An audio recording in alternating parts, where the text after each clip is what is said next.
अस्सलाम वालेकुम दोस्तों। आज हम प्रेजेंट सिंपल टेंस सीखेंगे। क्या आपने कभी गौर किया है कि ये कितना अहम और कितना ज़्यादा इस्तेमाल होता है इंग्लिश में? आज हम इसके बारे में सीखेंगे।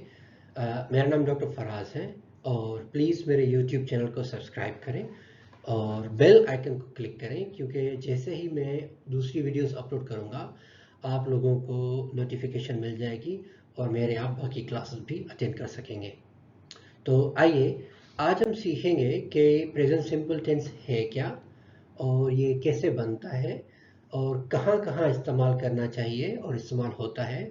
और आखिर में मैं आपको कुछ एक्सरसाइजेस सजेस्ट करूँगा जो आप YouTube के कमेंट बॉक्स में भी दे सकते हैं या फिर मेरे किसी भी सोशल मीडिया प्लेटफॉर्म पे अपलोड कर सकते हैं। लिंक मैं अपने सोशल मीडिया प्लेटफॉर्म्स के लास्ट वाली स्लाइड में रखूँगा। सो आज सीखते हैं कि प्रेजेंट सिंपल टेंस क्या है।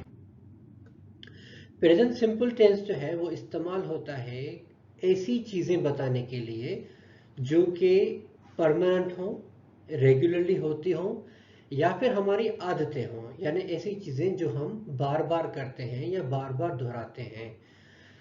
वो ऐसे ट्रूथ्स भी हो सकते हैं, ऐसी हकीकतें हो सकती हैं जो चेंज नहीं होती, हमेशा सेम रहती हैं। या फिर हमारी रूटीन जो है, रोज़मर्रा के काम जो है वो भी एक्सप्रेस करते हैं। या कभी कभी हम वो भी एक्सप्रेस करते हैं जो आज की हकीकत हो, यानी करंट ट्रूथ हो। तो देखते हैं कि क्या क्या एग्जाम्पल्स हैं, किस सिचुएशन में यूज़ होते हैं। जैसे I always wake up at 6 AM, ये एक आदत है। और the sun rises in the east, ये एक हकीकत है। He studies English every day, ये भी आदत की कैटेगरी में आता है। The earth revolves around the sun, ये एक फैक्ट है, फैक्ट भी प्रेजेंट सिंपल में एक्सप्रेस करेंगे। She likes to play soccer, ये एक आदत है, हैबिट है। He eats breakfast at 7 AM, ये भी एक ऐसा काम है जो बार बार दोहराया जाता है, बार बार किया जाता है। या फिर दे लिव इन न्यूयॉर्क, ये एक ऐसी हकीकत है जो आज की या प्रेजेंट की हकीकत है। ये बनता कैसे है? अगर पॉजिटिव सेंटेंस है तो हम सब्जेक्ट और उसके बाद वर्ब इस्तेमाल करेंगे, सब्जेक्ट प्लस वर्ब। जैसे I attend classes every day, I हो गया सब्जेक्ट, अटेंड हो गया वर्ब और क्लासेस एवरी डे सेंटेंस को मुकम्मल करने के लिए इस्तेमाल हो रहा है, ऑब्जेक्ट है classes. She walks to work every day, now इसमें भी आप देखें शी सब्जेक्ट और वर्ब वॉक्स। बाकी के जो वर्ड्स यूज हुए हैं वो सेंटेंस का सेंस कंप्लीट करने के लिए इस्तेमाल हुए हैं। जब हम नेगेटिव बनाएंगे तो दी ऑक्सिलरी, यानी ऑक्सिलरी है डू, वो इस्तेमाल करेंगे, उसके साथ डू, फिर हम वर्ब इस्तेमाल करेंगे, डू नॉट, फिर उसके बाद वर्ब इस्तेमाल होगा, तो ये नेगेटिव बन जाएगा। जैसे I do not go to bed late, या he does not eat meat, he हो गया सब्जेक्ट और डज ऑक्सिलरी है और नॉट उसके साथ इस्तेमाल होगा, फिर वर्ब ईट इस्तेमाल हो रहा है। जब सवाल पूछेंगे तो ऐसा सवाल जिसका जवाब हाँ या ना में आए तो हम उसके लिए जो ऑक्सिलरी है डू या डज सेंटेंस के स्टार्ट में इस्तेमाल करेंगे, उसके बाद सब्जेक्ट आएगा, फिर वर्ब आएगा। जैसे do you go to gym every day, do you like pizza, जैसे ऑक्सिलरी डू स्टार्ट में आ गया, उसके बाद यू सब्जेक्ट है, फिर उसके बाद वर्ब इस्तेमाल हो रहा है। अच्छा, वर्ब में हम कहीं कहीं पे एस या ईएस या आईईएस इस्तेमाल करते हैं। ये कहाँ पे इस्तेमाल होता है? ये होता है थर्ड पर्सन सिंगुलर में। अब थर्ड पर्सन सिंगुलर क्या है? जो इंग्लिश में सब्जेक्ट्स होते हैं वो डिफरेंट कैटेगरीज में डिवाइड किए गए हैं। जैसे फर्स्ट पर्सन है, फिर सेकंड पर्सन है, फिर थर्ड पर्सन है। फर्स्ट पर्सन अगर अकेला है तो आई होगा, ज्यादा है तो वी, फिर सेकंड पर्सन है यानी जिससे बात होती है, फिर हम यू इस्तेमाल करते हैं। या फिर थर्ड पर्सन है जिसके बारे में बात की जाती है, वो ही हो सकता है, शी हो सकता है, इट, ये सिंगुलर। फिर प्लूरल में हो जाएंगे दे या ज्यादा लोग, ज्यादा, जैसे पीपल, दो बंदे भी हो सकते हैं। अच्छा, ही शी इट के साथ हम एस लगाएंगे या ईएस या आईईएस, डिपेंड करता है वर्ब कौन सा है। जैसे he likes ice cream, she likes ice cream, it likes ice cream. अब हम ऑक्सिलरी यानी जो है डू इस्तेमाल करेंगे जब सॉरी हम एस या ईएस नहीं इस्तेमाल करेंगे जब वर्ब थर्ड पर्सन होगा प्लूरल में, या फर्स्ट पर्सन होगा प्लूरल में, या फिर यू होगा, भले वो सिंगुलर के लिए अब यू इस्तेमाल करें या हम प्लूरल के इस्तेमाल करें, जैसे आई, वी, यू, दे। इनके साथ हम एस नहीं लगाएंगे। We enjoy walking on the beach. I enjoy walking on the beach. They enjoy walking on the beach. ठीक है, तो ये हो गए हमें कहाँ पे एस इस्तेमाल करनी है और कहाँ पे एस इस्तेमाल नहीं करनी है, एस, ई एस या आई ई एस। कुछ रूल्स सीख लेते हैं, ये कुछ रूल्स हैं, इसके लिए हम डिटेल में किसी और क्लास में बात करेंगे। मगर अगर y के साथ एंड होता है वर्ब तो हम लगाते हैं आई ई एस, जैसे फ्लाई बिकम्स फ्लाइज।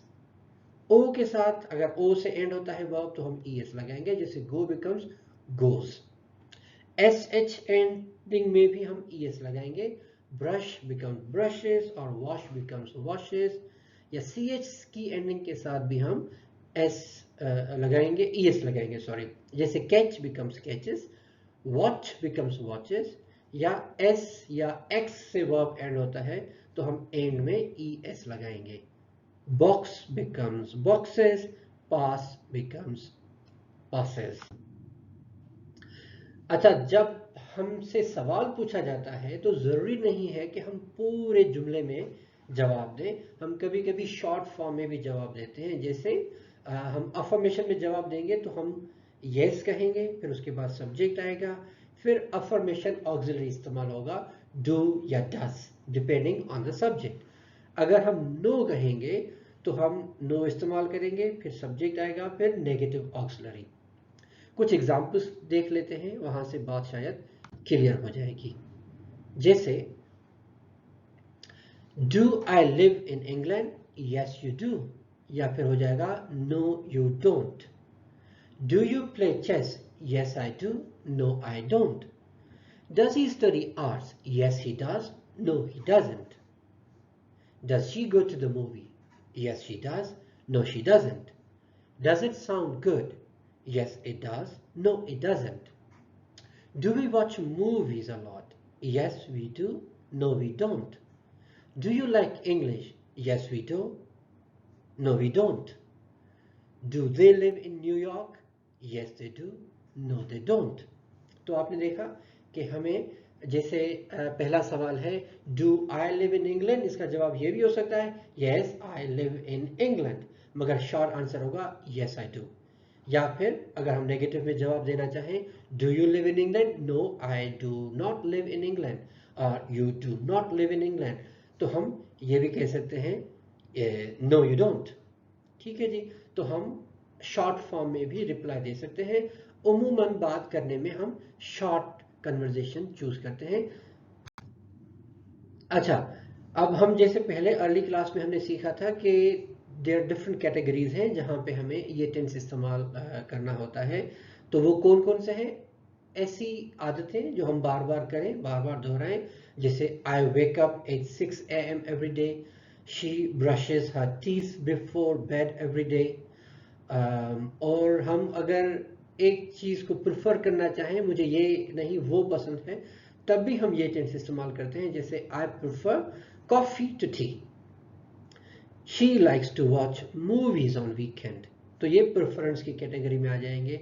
या फिर एक्सप्रेसिंग जनरलाइजेशन, ऐसी चीजें जो बार बार होती हैं या हमेशा रहती हैं, सेम होती हैं। The sun rises in the east, water boils at 100 degree Celsius, ये एक ऐसी हकीकतें हैं जो चेंज नहीं होती। अच्छा, अब हम सीखते हैं कि हम कौन सी कॉमन मिस्टेक्स करते हैं प्रेजेंट सिंपल टेंस के इस्तेमाल में। एक तो कॉमन मिस्टेक ये है कि हम या तो एस ई एस लगाते हैं या फिर एस नहीं लगाते।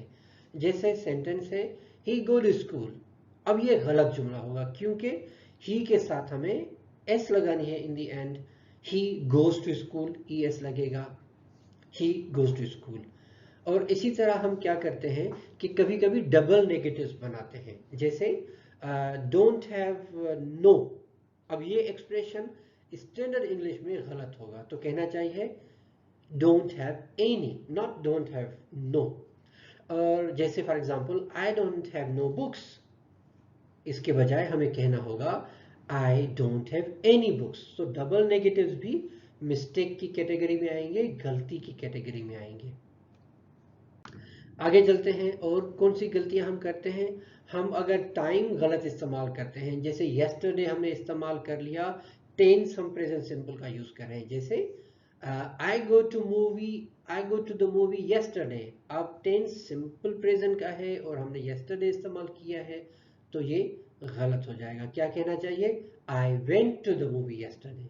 अब ये पास्ट सिंपल है जो हम किसी और क्लास में सीखे, इस वक्त ये समझना जरूरी है कि प्रेजेंट सिंपल में टाइम भी प्रेजेंट सिंपल का ही हमें इस्तेमाल करना चाहिए। अच्छा, और हम क्या गलती करते हैं इसमें, एक और मिस्टेक जो हम करते हैं इसके इस्तेमाल में, वो ये है कि हम वर्ब का जो है गलत सीक्वेंस यूज करते हैं, नॉट वर्ब सॉरी, हम सेंटेंस का सीक्वेंस गलत करते हैं। जैसे शी लाइक पिज्जा नॉट। अब शी लाइक पिज्जा नॉट गलत स्ट्रक्चर है। इंग्लिश और उर्दू ये बिल्कुल अलग ज़बानें हैं, इनका स्ट्रक्चर दोनों का अलग है। जैसे पाकिस्तान की या साउथ एशिया की दूसरी लैंग्वेजेस हैं जिनके स्ट्रक्चर अलग है। हम अगर वर्ड बाय वर्ड ट्रांसलेट करेंगे तो गलत इंग्लिश होगी, तो ये गलती की कैटेगरी में आएंगे, तो हमें ये इस्तेमाल नहीं करने चाहिए इस तरह के फॉल्टी स्ट्रक्चर्स, गलत स्ट्रक्चर। जैसे शी लाइक पिज्जा नॉट, इसके बजाय हमें कहना चाहिए she does not like pizza. अच्छा जी, आगे बढ़ते हैं, और हम अब जैसे मैंने शुरू में बात की थी कि I will be giving you exercises, मैं आपको कुछ एक्सरसाइजेज दूंगा। तो अब मैं क्या चाहता हूं कि आप ये क्वेश्चन देखें और इसके जवाब कमेंट बॉक्स में लिखें, या फिर आगे चल के जो मैं आपको सोशल मीडिया के अदर प्लेटफॉर्म सजेस्ट करता हूं वहां पे भी आप दे सकते हैं। आप डिस्क्राइब करें ऐसी रूटीन जो आपकी रेगुलर बेसिस पे या डेली बेसिस पे होती है, आप हमेशा करते रहते हैं। या फिर आप ऐसे सेंटेंस बताएं जिसमें आप ये बताएं कि आपको क्या पसंद है, क्या आप ज़्यादा चाहते हैं। ठीक है जी, और आप ऐसे सेंटेंसेस बनाएं जो जनरल ट्रूथ हो, हकीकतें हों, या फिर ऐसी हकीकतें हों जो कभी चेंज नहीं होनी है। तो ये एक्सरसाइजेस करें, कमेंट बॉक्स में लिखें। कोशिश करूंगा कि मैं भी आपको रिप्लाई करूं, या फिर हम एक दूसरे से भी सीख सकते हैं, आपके कमेंट्स में भी रिप्लाईज आएंगे। ये कुछ वर्ब्स हैं जिसकी बेसिस पे आप सेंटेंसेस बना सकते हैं। आप अलग से भी वर्ब्स चूज कर सकते हैं, मगर ये भी आपके लिए लिस्ट है आपकी सहूलत के लिए जिससे सेंटेंसेस बन सकते हैं। अच्छा जी, आज के दिन के लिए इतना ही। Thank you so much for attending classes. ये मेरी सोशल मीडिया के डिफरेंट प्लेटफॉर्म्स हैं, आप इन पे कमेंट्स कर सकते हैं इस वीडियो के नीचे। Thank you so much for watching. Bell icon को टिक करना भी ना भूलें और सब्सक्राइब करना भी ना भूलें। Thank you so much, take good care, bye bye, अल्लाह हाफिज़।